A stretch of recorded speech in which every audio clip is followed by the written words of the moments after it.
100 টাকা যখন একটা মানুষ রিচার্জ করে, সে কিন্তু রিচার্জের ভ্যালুটা পায় 62 টাকা।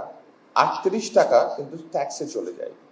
সো একটা সাধারণ গ্রাহকের উপরে আমি তার অলমোস্ট 40% আমাকে সে দিচ্ছে 100 টাকা, কিন্তু আমি কিন্তু 40% সরকারের ট্যাক্স চলে যাচ্ছে।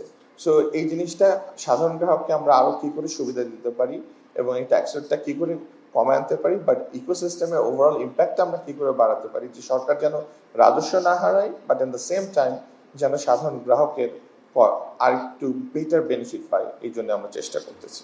এই সরকারের মেইন ফোকাস থাকবে আগামী 5 বছর টেলিকম এবং আইসিটি সেক্টরে 3টা fundamental pillar. So number 1 priority for us for next 5 years যে আপনার আমাদের connectivity, both wireless connectivity and wireline connectivity. We want to build a robust, more solid and reliable connectivity layer. Number 2, we want one citizen, one digital identity, one digital wallet. When we'll build this foundation layer, the middle layer, and we enable with AI, আমি মনে প্রাণে বিশ্বাস করি আপনার যে service এবং app it should be left to the private sector. আপনি যদি আইসিটি এবং টেলিকম ইন্ডাস্ট্রিতে দেখি, এখানে বিভিন্ন লেয়ারে বিভিন্ন জনকে বিভিন্ন ধরনের ট্যাক্স রেট সুবিধা দেওয়া আছে। এটা 0% থেকে 38% পর্যন্ত।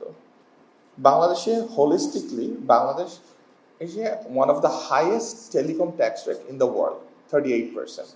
আমি এটা মাননীয় অর্থমন্ত্রীর সাথে কথা বলেছি, ওনার সাথে মাননীয় অর্থ উপদেষ্টার সাথে কথা বলেছি, এটা নিয়ে আমাদের মাল্টিপল ডিসকাশন হয়েছে। এখন ওনাদের পয়েন্ট অফ ভিউ থেকে আপনি যদি চিন্তা করেন, বাংলাদেশের ট্যাক্স জিডিপি রেশিও 6.5%, ওয়ার্ল্ডের ওয়ান অফ দ্য লোয়েস্ট, পুরা সার্ক কান্ট্রির মধ্যেও the lowest tax to GDP ratio. So একটা ডেভেলপিং কান্ট্রিতে আমরা যেভাবে ইকোনমিক উন্নতি করছি, তাতে আমাদের tax to GDP ratio we can't have that low. So একদিকে আমাদের টেলিকম সেক্টরে highest tax rate 38%, this is not right. আর একদিকে আপনার আমাদের tax to GDP 6.5%, that is also not right. So we need to find A balance.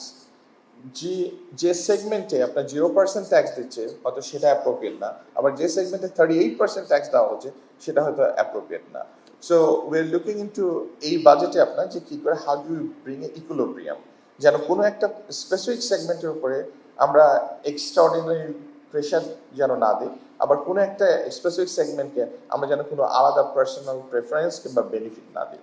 So এই ব্যাপারে আমরা চেষ্টা করছি অর্থ মন্ত্রণালয়ের সাথে কাজ করে আপনাদের সকলের জন্য যেটা সহনীয়, আমাদের গ্রাহকদের জন্য যেটা মোস্ট ইম্পর্টেন্ট, সেই জিনিসটা আপনার ইমপ্লিমেন্ট করতে।